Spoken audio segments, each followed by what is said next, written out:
Olá, bem-vindos a mais um Deep Dive. Hoje a gente vai mergulhar numa ideia assim bem comum em alguns meios religiosos, sabe? Aquela noção de que quanto mais uma pessoa se dedica a Deus, mais o diabo fica furioso e causa problemas. Temos um material aqui que questiona um pouco isso. Ok, vamos dar uma olhada nisso então?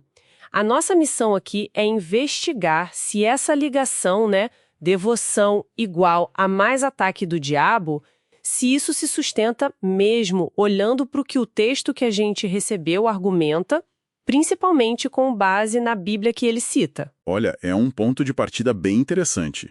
O argumento central do material que a gente viu é que essa ideia, que é bem popular, na verdade, não encontra um apoio tão forte assim nas Escrituras. Pelo contrário, o texto parece direcionar o nosso foco mais para a soberania de Deus, sabe? E para o propósito que Deus teria nas dificuldades. Sugere que a vida de fé deveria ser mais sobre confiar em Cristo do que talvez ter medo do inimigo. E o primeiro ponto que o texto usa para argumentar isso é justamente a soberania de Deus.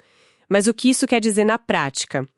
A ideia que ele apoia citando Isaías, Daniel, é que Deus tem o controle final de tudo. Nada acontece sem ele saber ou permitir.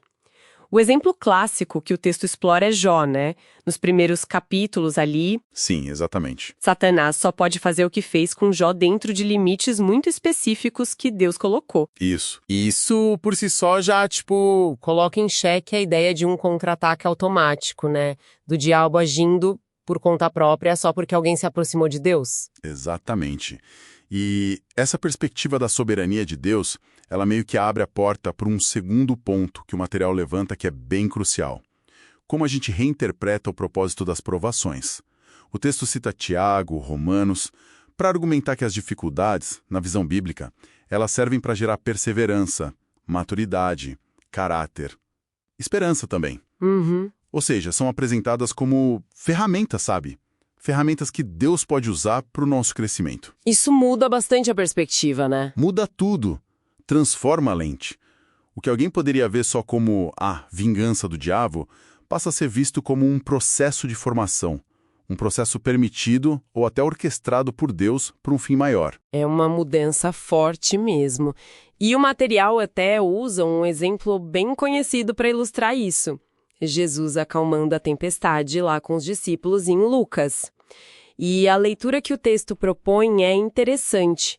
Sugere que talvez a tempestade não fosse, a fúria do diabo, pela dedicação deles, mas sim uma oportunidade, uma chance para a fé deles ser testada, fortalecida, para aprenderem a confiar no poder de Jesus mesmo no meio do caos. Pois é.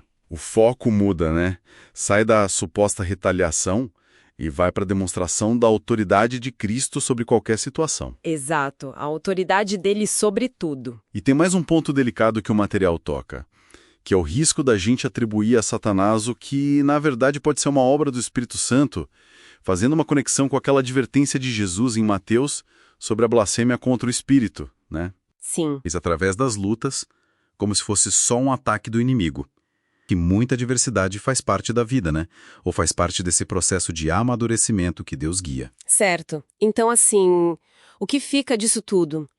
Basicamente, a conclusão que o material apresenta é que essa fórmula mais devoção igual mais fúria do diabo, ela parece ser mais uma tradição popular do que um ensino bíblico, digamos, central.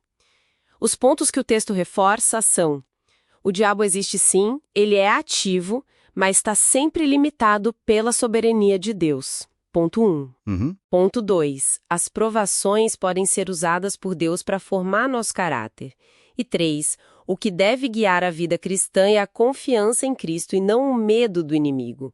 O texto até termina lembrando João 16:33, No mundo vocês terão aflições, mas tenham bom ânimo, eu venci o mundo. Exato. O recado principal parece ser um chamado para a gente mudar o foco, Sair de uma reação baseada no medo e buscar entender o propósito de Deus mesmo na dificuldade. Pois é. E sabe, isso deixa a gente com uma reflexão importante, que vai até além do que a gente discutiu hoje aqui. Se as provações não são, necessariamente uma retaliação direta só por causa da devoção, como é que essa outra forma de ver a adversidade, seja como algo para crescer ou como um teste de fé permitido por Deus, como isso poderia mudar a nossa resposta no dia a dia, aos desafios que aparecem? Boa pergunta. Que diferença faria se, diante de uma dificuldade, a primeira pergunta não fosse, será que é o diabo? Mas sim, sei lá, o que será que Deus pode estar querendo me ensinar com isso? Ou, como posso crescer através disso? Fica a questão, né? Como essa perspectiva pode ou não realmente alterar a maneira como se vive a fé na prática? É algo para se pensar.